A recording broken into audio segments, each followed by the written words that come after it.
Hello, and welcome to another video by Professor Choi. Again, today we're on this series called Simple Steps for a Better Future. I offered some financial advice for young adults in a few videos ago, financial advice for young adults, and I gave you these 5 different things that you were supposed to be doing as a young adult. Now, in a subsequent series of videos, I was explaining each one of these a little bit more detail. So how to become more money aware, how to have and create a budget, how to open a retirement account, and how to avoid recurring high interest credit card debt. And the next one is finish college or become an entrepreneur, which is the 5th thing that I recommend to young adults today. Now, why do I recommend to finish college or become an entrepreneur? And first of all, let's talk about college education or education in general. About 83% of the U.S. population today graduates from high school, and about 87%, and about 13% of the U.S. population today doesn't graduate high school. Now, those people who end up without a high school graduation normally are the ones with the lowest earnings out there per week, and also with the highest unemployment rate.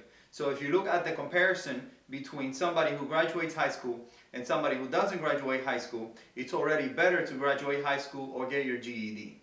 Believe it or not, a lot of people take these things into account in order to figure out whether they're going to hire you or not and how much they're going to pay you. So your degree level matters. Now, we have really good research, especially economic research, coming up from the Bureau of Labor Statistics and a lot of other places, telling us that education is definitely a step into the future. You don't really need, though, education as in aka a degree in life in order to do better.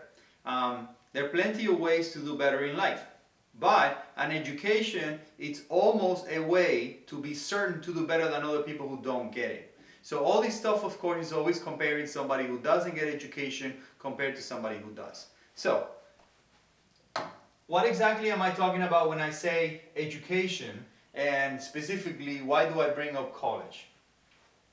You always need to have education to sharpen your skills. As time goes by, new technologies come in, new software is developed, new ways of doing things are developed, and you need to be on top of all of that, because new people would also come in and take you away if you don't have a lot of those skills. Let me tell you a little bit about a story. It kind of happened by the way. I worked for Miami-Dade College in Miami, and one of the things that I always tell people in my classes is how many professors we used to have in a department where we used to teach people how to type and how to basically do a lot of word processing when we used to have typewriters. There were lots and lots of professors teaching that. About 15 or so faculty members in the 1980s used to teach people how to do secretarial work. That was an actual degree at the time, and it was actually something that would be pretty helpful and very useful to a lot of people at the time, learn how to do secretarial work, because there were a lot of secretaries. One of the problems, though, is that in the 1980s, Microsoft came up with Windows. Together with IBM, they came up with PC, and PC took over the market by somewhere around 1995. Pretty much everybody was using a PC, and inside the PC came a word processor.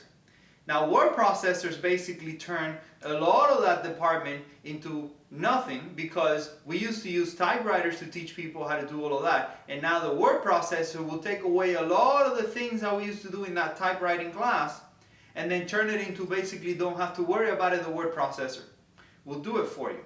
So the amount of teachers I used to teach that typewriting class in a typewriter went from like 15 people to maybe 2, and everybody else kind of lost those skills, or they had to go into a different place and learn new skills and then teach something else.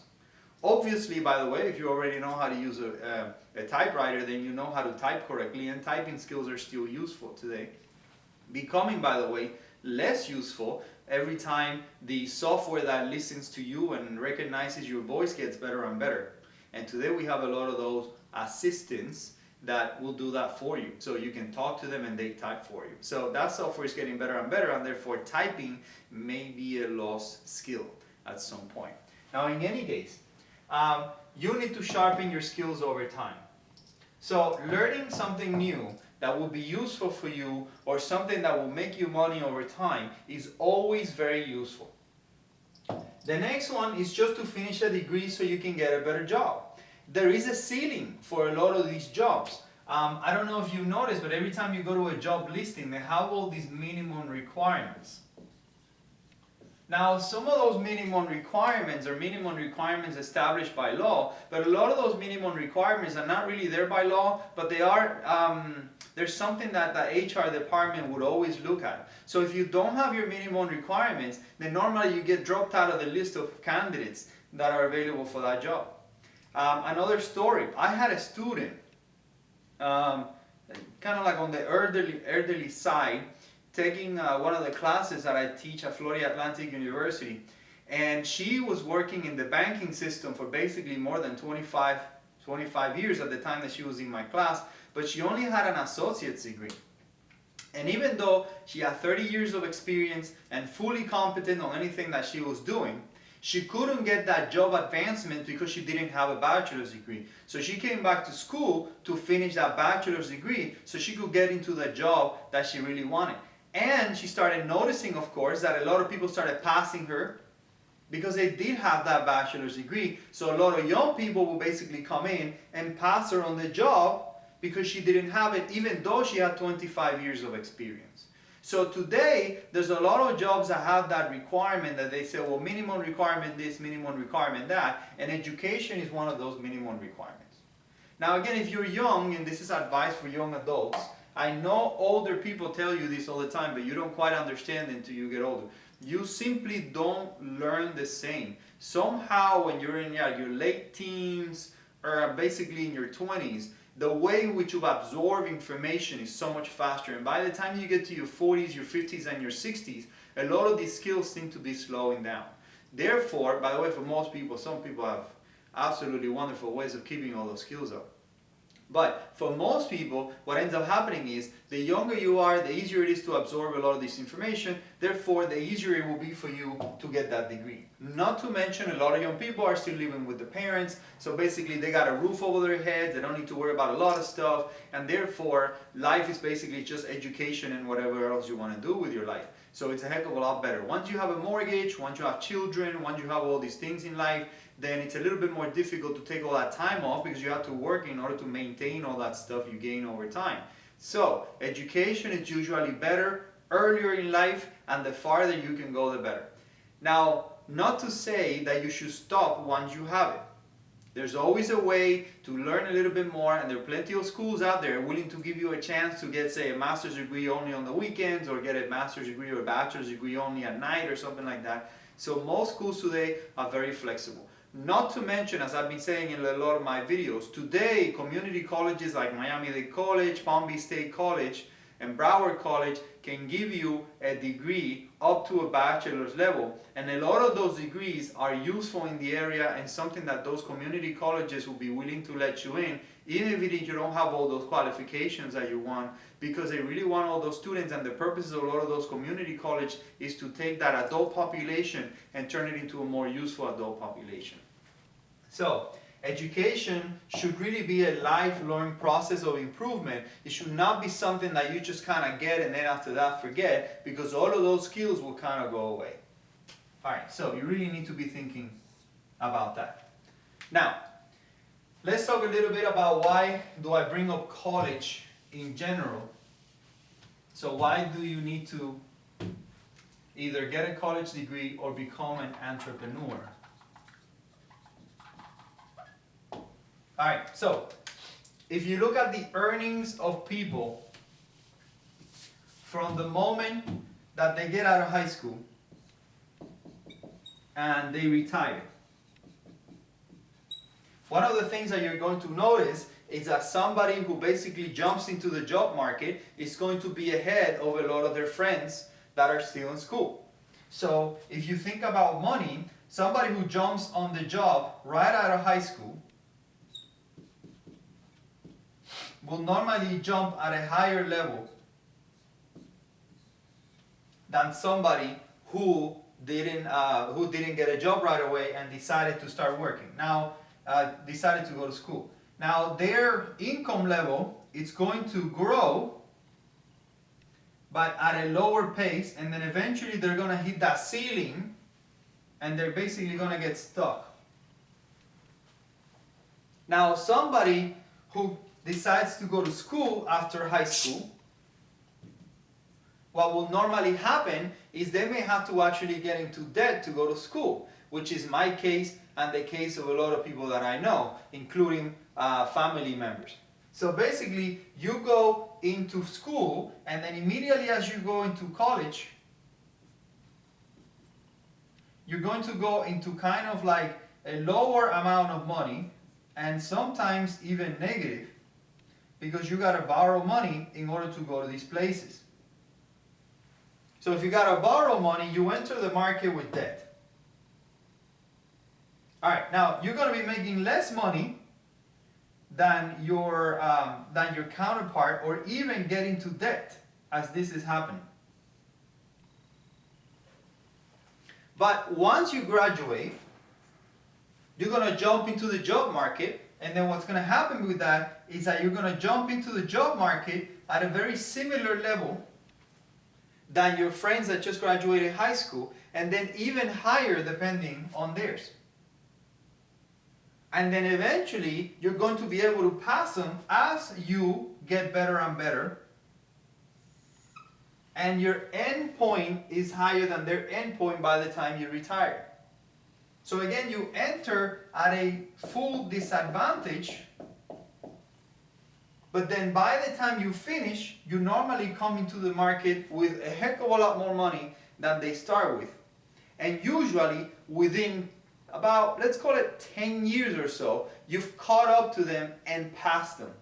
So this depends, by the way, on when do you actually finish college. But there's usually a point, anywhere in between the point where you finish and the point where they are, that you pass them, and that's usually anywhere between 4 to 10 years after you finish college. Because you enter at a level that's higher than them at the point where they came in. And notice that's basically, they started here, you started a little higher. And then your rate of advance is faster than theirs usually. So by the time you retire, people who go to college and get a bachelor's degree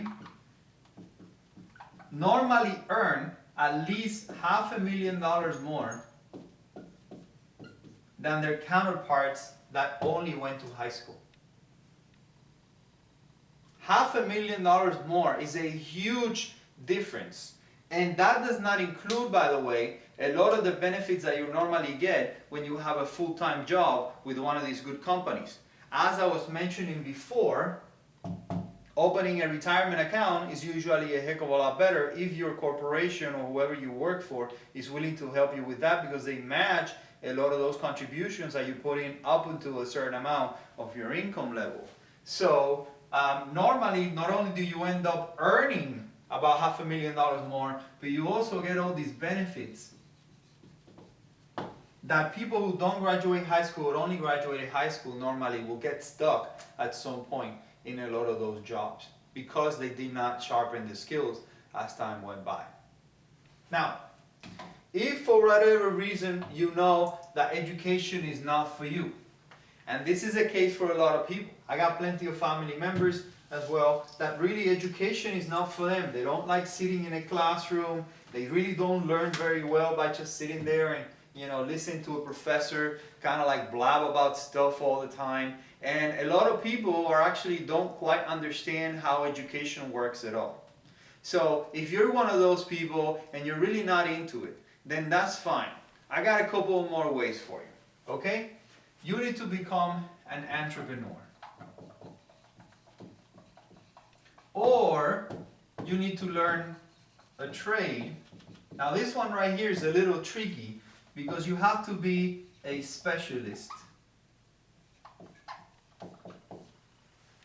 And you have to time it correctly. So it's got to go with time very well. Alright, now let's talk about entrepreneurship in general. Starting a business can be very challenging. But that's why a lot of people don't do it. And if a lot of people don't do it, that puts you at an advantage for doing it. Now I do want to warn you, for those of you who don't quite understand how challenging it is to actually succeed. We have a lot of math out there because businesses have to basically file to get in and they have to file to get out. So we have a lot of math on how long businesses last. Most businesses have a 50-50 shot of surviving within the first year of being in business. And by year 5, half of them would have gone out of business. So every time you start a business, half of the people who start a business are going to fail within 5 years. That's right. So that could be you, by the way. As a matter of fact, if you think about it, it's probably you.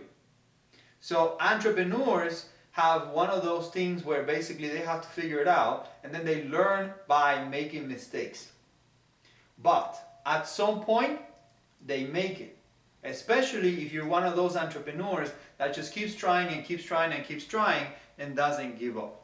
So what you need to do is you need to think about a business to start and get cracking on that. I have a couple of suggestions, by the way. If you don't want to jump into becoming a business right away, you could get a job in the type of business that you want to start. And then try to learn absolutely everything there is to learn about that business.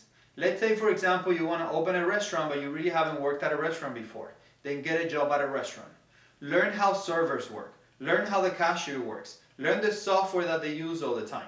Learn how to manage the place. Become an assistant manager. Become a manager. Become a shift manager. Go work in the kitchen. Figure out how the kitchen works. Once you know how everything works inside that place, then you probably have the skills already to start that business. So any business you want to start, if you don't have the skills right now or you want to figure it out, then get a job in that particular business and learn absolutely everything there is to learn about how it works. And then when you're ready, you jump it and open your own business. All right. If you want to go to trade school, what I'm talking about this, by the way, it's, becoming a carpenter, becoming an AC professional, something like, fixing people's air conditioning, or, plumbing, or, piping, or maybe welding, or things like that. A lot of these skills are extremely useful. And because a lot of people are being channeled through the college system, believe it or not, mechanics, for example, mechanics make a ton of money. Now, a lot of these trades can be extremely useful and you could make you quite a lot of salary on it. So everyone, if you don't want to go the entrepreneurship way and you don't want to finish college, you could definitely learn a trade, but you need to make sure that your trade makes you a specialist in some kind of way. Most of these trades, by the way, require you to have all these certificates, and they would give you a higher pay. So you should try to get all of these certificates, as many as possible. Then they need to correlate with time. A lot of these trades come in like booms and busts. So they become very useful at some point, but then too many people join it, and then at some point there's a bust. So you need to learn basically when to get in and when to get out. A really good example of some of these trades, by the way, right now, is the trucking industry. In the last 20 years or so in the US, there's been a significant shortage in truck drivers, and of course a lot of truck drivers make a lot of money. It is a very difficult job because basically you're always on the road, and it's very difficult to have a family when you're always on the road. But truck drivers today can get paid a lot of money. Because there's been a shortage and a lot of money is going into the truck driver's pocket, a lot of businesses today are talking about automating a lot of that. So of course, in the next 20 years, because a lot of businesses are trying to automate a lot of these delivery process and a lot of these moving process, we're going to start having a lot of self-driving cars, self-driving vehicles, self-driving taxis, self-driving this, even drones dropping packages in your house. So this means that these truck driver skills are not going to make as much money in the future because there's just not going to be enough demand for their skills. So every time you learn a trade, you need to make sure that you become a specialist and that you understand that there's a time limit to a lot of these skills. They kind of come and go. So you need to plan accordingly and learn new skills as time goes by in order to sharpen the way to stay there. Okay? So learning has to be a lifelong process.